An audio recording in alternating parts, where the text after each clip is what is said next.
Hey guys, welcome back, it's Ripe again. Merry Christmas, Happy Holidays, and in today's story, a terrible homeowner association sued an old Vietnam War veteran for not shoveling snow. He is wheelchair bound, but they still fined him $500 every single day. Here is what happened, let's dive right into the video. So this is a story about my uncle that I think really shows how scummy an HOA can really be. My uncle was a Vietnam veteran, and after years in the army and then life medically kicking him in the rear, he did not end up in a great position. He was bound to a wheelchair and could not really do much of anything for himself. For the most part, he got help with a lot of things from programs like getting meals delivered or people to help clean the house. He was on a fixed income though, so extra things are just out of the question for him. My aunt died a few years back, so it was just him. He also lived in New England, which meant that when winter came, snow was not far behind. That meant a walkway and driveway that needed to be shoveled out. My cousin used to be in charge of doing things like that,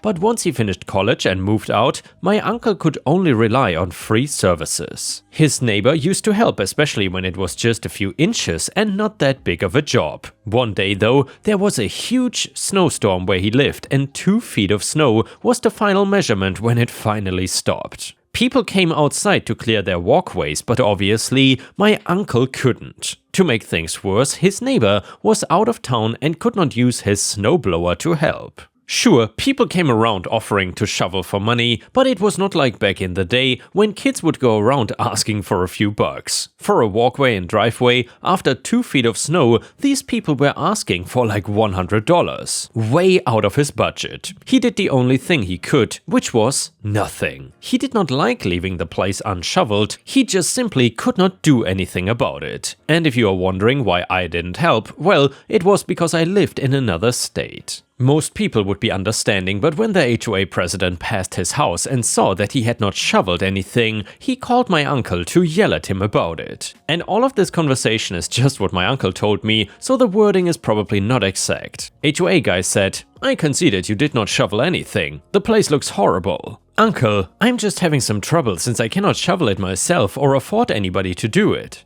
Once the neighbor comes back, he will probably help me take care of it." "HOA, that's not good enough. Being in a chair does not give you an excuse to be lazy. We will fine you $500 every single day that this is not cleared." "Uncle, I'm just on a fixed income and the VA can only help with so much." "HOA, I was a major general in Vietnam and you don't hear me whining about the VA. For those like me that needed to ask, that is an extremely high-ranking position, way above what my uncle was." The call ended, and despite him pleading for more time or even some reduction in fines based on his service, age, disability, etc., they refused. He had not paid them yet, but he called us scared with what he was gonna do because he would owe them and he would be in major debt. 2 feet of snow doesn't just melt, especially when it is freezing out. The latest letter from the HOA said that they were gonna sue him if he didn't pay them and get rid of the snow. My dad told him not to pay anything and instead to call the local news and tell them about what was going on here. He did just that, talking to both the local media and local veterans groups to tell them how the HOA was basically abusing their power. The local news picked up the story and wanted to come interview him. As for local veteran groups, they were angry at the HOA for doing this to him,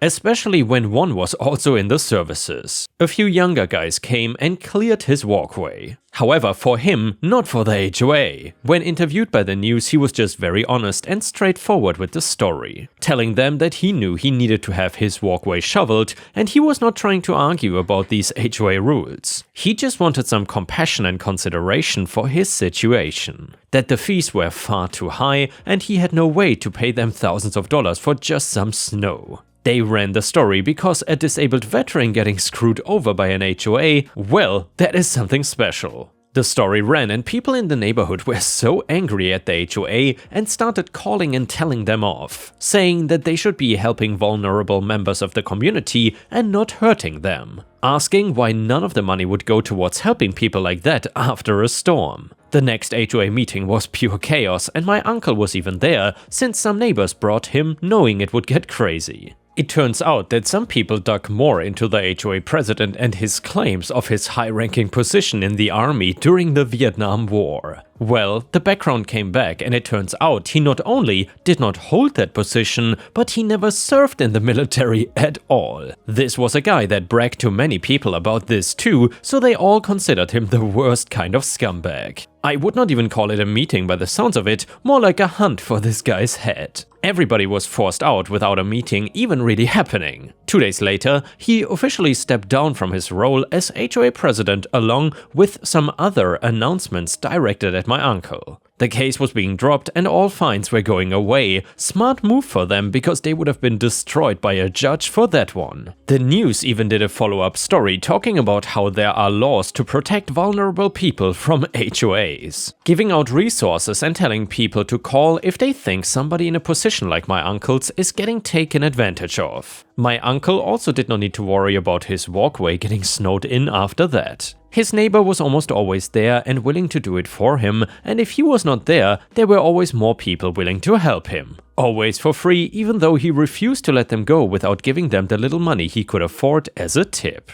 I know that there are more stories on here to count that expose HOAs and show that they can be greedy and horrible people. I wanted to share this one because some people don't know that even when HOAs do things they are within their rights to do, it doesn't mean that there's no protection. Laws do exist to help vulnerable people to not get screwed over by these HOAs. Those fines should have not been close to $500 a day, they just knew that he was a person they could get away with that from. Edit: I asked my uncle based on the comments if he got into any legal trouble from the stolen valor thing. I did not know it was a crime to lie about being in the service like the HOA president did until I started reading the comments. He told me that he wasn't sure, but as far as he knew, no charges were ever pressed against him. And now let's move on to the next story. It starts like this. Rich snob neighbor insists he owns my property and dug up my driveway to expand his luxury car garage. Hey Reddit, today I will tell you a story about the history I got with my awful neighbor. In my opinion, some decent people really show their nasty side once they get a little bit of power or money. My neighbor is a prime example of this because he seemed fine and normal until one day he won the lottery. It was not the big one or anything, in fact, I think it was less than $1 million, but it was still enough to change his life. After he won it, he started to act like a snob and suddenly things that had never changed were no longer good enough for him. I even once saw him at the supermarket complaining that everything for sale there was peasant food. It annoyed me a little bit, but not enough to do anything about it. No, the problems really started when he spent money on an expensive sound system. He liked to play his music very loud at night, and being right next door, there was no way for me to escape it. When I say loud, I mean my windows are closed and I can still hear it loud and clear. Now, you might ask me why I don't just call the police for a noise complaint, because there is no way he is allowed to do this. I in fact did do just that, and the music seemed to magically turn down right before the police left and turned back on right when they arrived. It turns out that he has a friend on the force and gets tipped off if any police are coming to his home. Again, it was really annoying and I thought I was just going to need to live with it. Now comes the major conflict of the story and why I am writing a story about the neighbor in the first place. He had spent some of his money on a luxury sports car. I hate to admit that looking at it made me a little bit jealous, but that I would probably never even drive one. He decided that his wonderful car needed a fantastic driveway to go with it. The only thing standing in his way was my property, which for normal people would have killed that dream quickly. For him though, it did not seem to be a problem, and one day I went outside to see my yard being dug up for the driveway. I was furious and started screaming at the construction men, screaming so they could hear me over the machines. I knew they probably had no idea what they were doing, that it was my property and to please stop it. They did, and that is when neighbor came running out and yelling at me for stopping him building a driveway. I told him bluntly that I really did not care what he did with his money, but he was not allowed to dig up and place things on my side of the property. He continued to claim that he owned the land and told the men to keep going.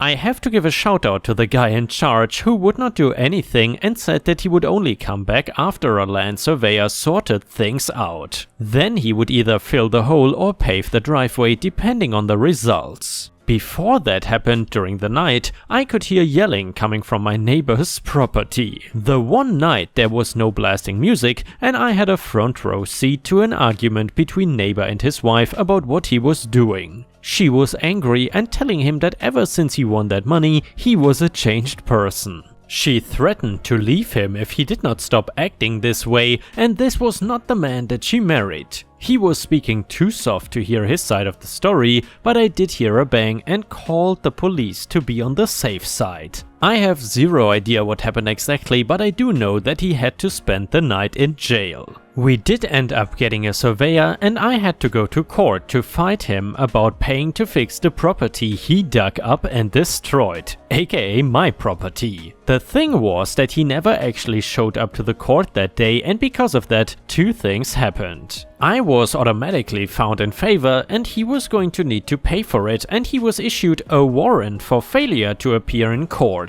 It turns out that he was hanging out with some friends and decided that it was more important. I also had heard some rumors around town that he had recently purchased a gun. Now, people that have guns around here are not the most unusual thing, but with the arrest that night and then not showing up for court, I can assume he was not supposed to have one. The fight with this guy kept going as he insisted he was going to get around to filling the hole, and I just had to give him time. He also complained often how if I wanted to prove it was my land so badly, I would take care of it myself. I was stubborn though and not willing to pay a single penny because he was the one that destroyed it in the first place. I really thought the day at court was going to force him to finally do it, and that is when he chose to disappear for almost a week. I knew he was back not because he told me, but because my sleep was once again ruined by the loud blaring music. This time I had something I could do about it though. I called the police on him for the noise, and like always he turned it down before they got there. With his name in the system now as having a warrant though, he was taken in once again by the police to spend now an entire weekend in jail before he could talk to the judge. That was a revenge that felt really good, and once Monday hit it turned even better. Now he had no excuse to not knowing he had to pay for the damages he did to my yard because of the digging. It turns out that all the money he won from the lottery was gone. He won less than 6 months ago and had blown through all of it. In order to pay for his personal court fees and to fix my property, he was going to need to sell something. The face he made when they came to take away his luxury car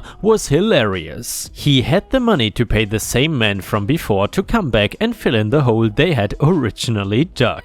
They would not until they got payment first, so they could not lose the money as me and neighbor thought. If this guy had just stayed a little bit of the same guy as he was before he won the money, things would have been a lot better. Also, as the perfect cherry on top, his wife is divorcing him, and I see that his house is starting to go up on the market. And yeah, Ripe Stars, if there is one thing that I would really dislike as neighbors, it is entitled rich snobs, especially people with new money, that start acting like they are better than everyone else and then do outrageous things involving your own personal private property. If you ever had any issues with any entitled rich neighbors, then please don't forget to let us know in the comments or on r/ripe stories on Reddit, where you can post your own stories. And now let's move on to the next one. The next one is titled "Pay Me to Do My Job." I take care of special needs adults in group homes. Several months ago, in July to be more precise, I was tasked to go visit an individual in the hospital. This particular hospital charges for parking, and we need receipts for everything house petty cash is spent on. So I went, I visited, I got updated and paid the parking. The machine did not print a receipt out for me, so I called the supervisor on duty, informed her of the problem, and she told me to simply write out a petty cash receipt and write up a meeting summary explaining what happened. Alright, fine, that's definitely no problem, so I did all that. Fast forward a week, the exact same thing happens. Considering the supervisor on duty told me what I should do last time, I did just that. Fast forward another week, I am told I need to pay the $7 back to the house due to the lack of a receipt. I call the supervisor, I explain I am in no uncertain terms not paying the $7 because I did my job, I'm not paying to do my job, and I'm not paying for a trip that I did not want to take to begin with. Fast forward to today, I was called into the office and told I needed to pay the money back by X date or I would receive a written warning with another date. Failure to pay by that date would result in suspension, and another date being set, failure to pay by that date would result in termination. Clearly by this point I am livid. I explain how I am barely holding back obscenities and that I should not be fined for doing my job. The supervisors conducting the meeting expressed gratitude that I was staying as calm as I was, maintaining my professionalism, and they understood why I was as angry as I was. Today was payday, so I cashed my check and asked for $7 in pennies. Then I went back to the office, asked for the director whom I'm supposed to deliver said $7 to, and I was informed that he was not in today. Tuesday will be taking that $7 in penny to his desk and dumping them on his desk, saying, "If I actually screw up, I will take full responsibility, but in the future, don't charge me for doing my job." I'll be posting an update on Tuesday. Update: someone pointed out that I could probably get the Department of Labor in this, so I've posted to legal advice to see if I can get anything out of not paying this $7. The malicious compliance will be pushed back a bit. Update 2: legal advice told me there was nothing I could do, as expected. So I walked into the office, dropped the bag off at the director's desk and said, "This is the $7 I owe for the privilege of driving to X hospital where there was a known receipt issue." I felt no satisfaction for this, as I know he does not make the policies, he just enforces them, but still I could not just lie down and take it, so I had to do something. I did not dump the bag of pennies as I had initially stated that I would, I gave him the bag. His response was, "Okay," in that F you kinda tone. He was in the middle of handling timesheets, so I asked for a receipt but did not push the issue. The next one is titled Loopholes Malicious Compliance. Many moons ago, I was working at a dog kennel/resort, which essentially had me spraying out and scrubbing kennels, play yards, etc. I never really had interactions with clients. My job was to play with the cleanup after pups, a messy job, but I loved it. My manager at the time was one of those schmoozy, arrogant types that never got his hands dirty and cared about the profits. He literally had no idea about the dogs. He got transferred from corporate, which happened to be the next building over. Manager: "So what if that dog just ate? The owner paid for 5 playtimes. Get the fluffer out now." Me: "He just ate. He could bloat. I'm not doing that." Cue me getting written up for insubordination. For those who don't know, bloat/GDV is a serious complication in canines in which the stomach twists and distends, and that can be very fatal. Okay, now it is personal. Don't put animals in danger because there's not enough staff to take out 200 plus dogs 5 times each. Obviously, we butted heads a lot. He openly expressed his desire for me to quit and took every opportunity to write me up for the stupidest things. I used to wear Croc-type shoes, I know, but with my feet getting soaked all day and potentially peed on by dogs, I needed something easy to clean and quick to dry. Alas, these are not closed-toe shoes. Although I'd been wearing them with no problem from anyone for almost a year at this point, another write-up for me. So, whilst in my search for shoes with the above qualities, I took a peek at our employee handbook. It required a closed-toe rubber sole with tread. I got Vibram 5 fingers, each toe is individually closed. I got the water sport type, so they were also slip resistant in case that came up. That got his goat man. He called his manager at corporate next door to come look at my shoes, and wouldn't you know, they were technically in compliance. So I took to reading the rest of the handbook, and oh hell yes, it's full of loopholes. I put hot pink streaks in my hair as well.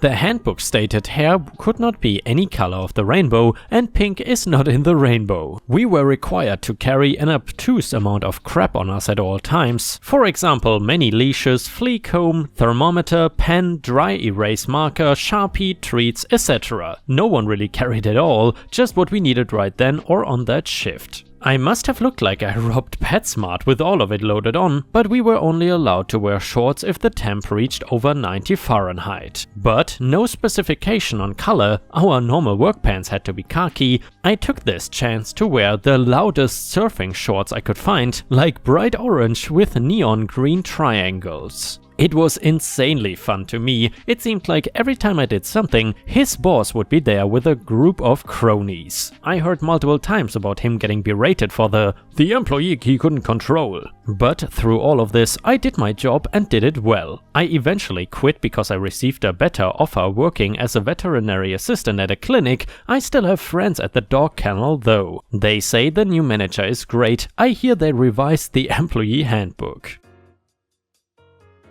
The next one is titled Rules Are Rules. I knew it from the moment I saw her in my rear view. Damn stupid drivers. She was in a white GMC Envoy, newer but not new, clearly talking to someone on the phone as she pulled up behind me while I was stopped third in line at the light. Gesturing and checking her makeup in the mirror, all the hallmarks of this lady has better things to be doing than driving right now. To set the scene, we are on a 50 miles per hour road which is crossing a 55 miles per hour highway. Fairly heavy traveled, especially at 3:30 p.m. on a Friday. It just rained, hailed, thundered and stormed heavily, so everyone is hurrying home to check on the kids and make sure the house did not blow down. Plus, F it, it's Friday, right? Roads are wet, kids are getting out of school everywhere. Immediately across the intersection is a school, small school, elementary I guess. Couldn't be more than 50 students that went there, but sure enough, being a school zone, between the hours of 3 p.m. and 4 p.m, the speed limit is reduced to 25 miles per hour. Now, I cannot tell you why, but nearly everyone completely ignores the school zone. It's not uncommon to see people doing 60 through there. 10 miles per hour over is very common in Michigan. Personally, I try to at least acknowledge that there is a school with children right there and will do nearer to the 35 miles per hour and plus 10 that it should be. On this particular day, there is a line of cars out into the turn lane waiting to pick up their kids which are running out to the cars. So the light turns green. The two cars ahead of me take off. The cars to my right match my pace as that's the turn lane to pull into the school. Meanwhile, I've got a beautiful up-close view of the grille of a white Envoy in my rear view. This lady has decided that it is extremely important that she get wherever she's going right now, and that I am not going fast enough and need to be reminded that I should be doing 60. The best way to do this is to ride my rear. Now, I'm not afraid of people on my ass. There is an SCCA sticker on my rear bumper. Tailgaters are a big, oh well whatever, hit me and you get to fix that crack that's been there for a year. To me. This lady though, man, I just cannot stand bad drivers, especially ones in tanks. Me, seeing that she's perturbed, decide to do 35 on the dot. Still speeding, but close enough that if a cop saw it, he would not pull me over. Still not good enough for her though. I see her flip the bird and gesture more wildly. Clearly she's upset and needs time to cool down. Light tap of the brakes and 25 miles per hour it is. I point at the "End School Zone" sign as I go past and gas it up to 50. At this point, it's important to note that there is a stop sign not half a mile down the road. It's another very busy intersection at this time of day. There is a line of cars. I pull up behind the very same cars I was behind at the light, who did 35 through the school zone. So in the end, we still got to sit at the stop sign for the same amount of time. I complied with the speed limit and lost no time at all. She was forced to comply and felt as if she did. Win-win, she turned at the stop, I went straight. Could not help but notice she did not use her blinker either. F bad drivers. The next one is titled, Don't Steal My Surfboard. So to set the scene, I live in a very small beach town in North Carolina. We get a crazy amount of tourists in the summer months, but not quite as much as Myrtle Beach, a large city in SC, one of the most popular on the East Coast outside of Florida. We get our fair share of naive tourists, and during my time as a lifeguard, I probably got asked 3,000 questions about sharks or jellyfish or stingrays in a day. Instead of saving people from the water, I spent most of my time telling people to stay off the dunes or telling people not to swim up to boats. So anyway, the cast composed of myself, a naive entitled tourist, and her naive entitled son. So anyway, I saw that there was supposed to be some excellent surf one day and decided to head to the beach for a little shredding action. My beach access is part of a private neighborhood and is paid for by my HOA, which means that it is private property. Once I get up to it, I see a middle-aged woman and her son, maybe 6 or 7, standing at the gate holding floats. I think, great, I have a little arguing to do, because people are supposed to stay off unless they pay taxes for it to maintain. I walk up and the convo goes a bit like this. EM: hey, what is the code for this beach access? Me: well, it's a private access. Are you visiting? I have not seen your face around here. Where are you staying? EM points at a house that is not part of the HOA. It was developed after my neighborhood was. Me: oh, that house is part of a different neighborhood. That one uses a public access. See where the sidewalk is? EM: oh, come on, it's right across the street. Just tell us the code. Me: no ma'am, this access is paid for by our own taxes. There's a public access literally 50 feet to the left with no code. EM: no, I demand that you let me and my son through, or I will call the police. Go ahead. In the meantime, I'm going to use the public access. If you care to join me on the beach, then you can follow me on that access. I left her and her son red-faced like that and walked to the public access. About 10 minutes go by and I kind of forget about the pair. I am putting wax on my board and waiting for my friend to show up. In the meantime, I turn away from my board to head down and look at the water and look for a good spot or a rip current, and lo and behold, I see the kid trying to lift my board and his mom grinning at him. Keep in mind, my board is a 9-foot beast that has to weigh at least 50 pounds. My dad got it in Maui 20 years ago from a custom board store that is no longer open, and it cost at least $700 to $800. I run back up to the pair and my usually good nature was out the window. Me: hey lady, get the F off my stuff. EM: how dare you speak to me like that? I'll speak to you however I want. Tell your son to stop grabbing at my stuff. At this point he had it fins up and was sitting on it, which is a massive no-no for surfing. It curves upwards, so if you put too much weight on it, it might snap. I yanked it out from under him and he fell forward into the sand. EM: get away from my son. I'm going to sue you until you need to file for bankruptcy. What the hell, lady? I'm defending my property. You cannot sue me for anything. Stupid douchebag. My baby just wanted to see it. He was not hurting anyone. At this point her son is bawling and he is screaming something along the lines of, "Mommy, he broke my rib." Me: grow up kid. Lady, don't touch my stuff again or I will call the police on you. At this point a lot of people around me are angry at the lady and I notice my friend has shown up and has a massive grin on his face. When I look away to make a face at him, the lady tries to yank the board out of my hands. I just let it drop, it falls onto her and she buries her ass in the sand. I snatch it back up from her and jerk a thumb at my friend to run to the water. I turn to the kid and I say, "Don't turn out like your mother." I then turn and run towards the water with my friend and fill him in. And from what we can see from the waves, the lady is getting shamed off of the beach by other beachgoers, most of whom knew me and knew I would not fly off the handle unless it was something crazy. That's about it. Nothing much compared to some of the absolute BS I have seen on this sub, but still a wake-up call to me that people like that exist. And with this, we have reached the end of the video. However, if you cannot get enough of my content, please check out my endless playlist, where you can find thousands of hours of content. In addition, please don't forget to subscribe to my channel to not miss any of my daily uploads. Thank you so much in advance, and I hope to see you again tomorrow.